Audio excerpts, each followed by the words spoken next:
was also a dance for the Kennedy administration that quite rightly knew that it would sacrifice a lot of its political base in the South if it took any meaningful steps against the segregation that prevailed not only in the South, in customs across the country, but it was embedded in the constitutions of the southern states and down into the laws to the point, as Dr. Anderson mentioned, that Emmett Till saw colored and white only signs not only in bus stations but also on public libraries. Black people couldn't go into public libraries or even play checkers together by city ordinance in the city of Birmingham. It was very pervasive. But it was the key to a Democratic president staying in office, so they were quite nervous. And when they had Dr. King up, the agenda about politics was, first, we got to talk about getting you kosher. We got to talk about making sure that you're not a subversive threat, because it's scary enough for us to be in alliance with you, and we're vulnerable if anybody attacks us and says you're in cahoots with wild-eyed radicals. It'll make it that much worse. Now, kind of King was still reeling with this because he had hopes of talking about a more positive agenda, and they kind of made it up to him because they were very skillful socially by saying, would you like to come over to the White House and meet the president?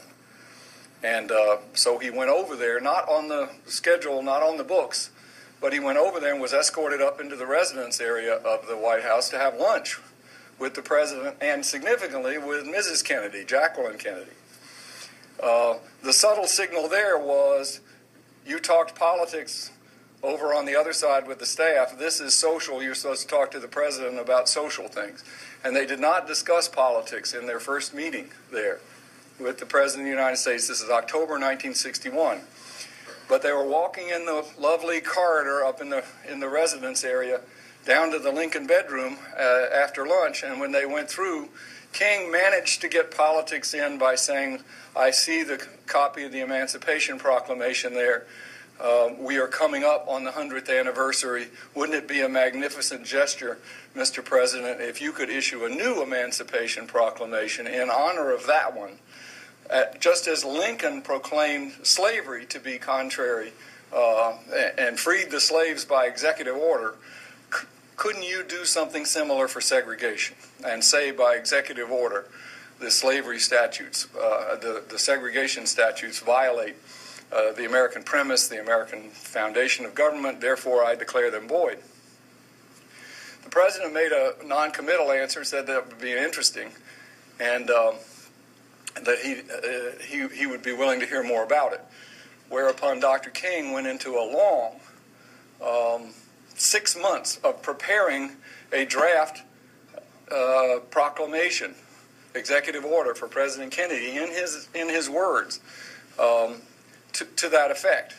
Now, the reason he thought it would be easier for President Kennedy than passing a law, just as Lincoln found it easier to issue an executive order in the midst of a war as a war order than it would have been to pass legislation to do the same thing. We see now in the Steven Spielberg movie how difficult it was to get the 13th Amendment passed, even when there were no representatives in the House from the Confederate States. It was a cliffhanger. So Dr. King thought it would be easier for President Kennedy to do an executive order than to pass a law. He also, and this is the significant part for me that I'd like to get across to you, it would also be easier for Dr. King if President Kennedy could end segregation by executive order. Then the Freedom Riders, who had just finished coming out of Parchman Penitentiary after a whole summer of Freedom Riders rides in which people were beaten, their buses burned, and they went to jail in Parchman Penitentiary simply for sitting on a bus next to someone of a different race, trying to protest these segregation laws. But the laws were still there. The movement people were coming out of prison. And if President Kennedy and those Freedom Riders had pressured Dr. King to go with them, and he refused to do it. He wasn't ready.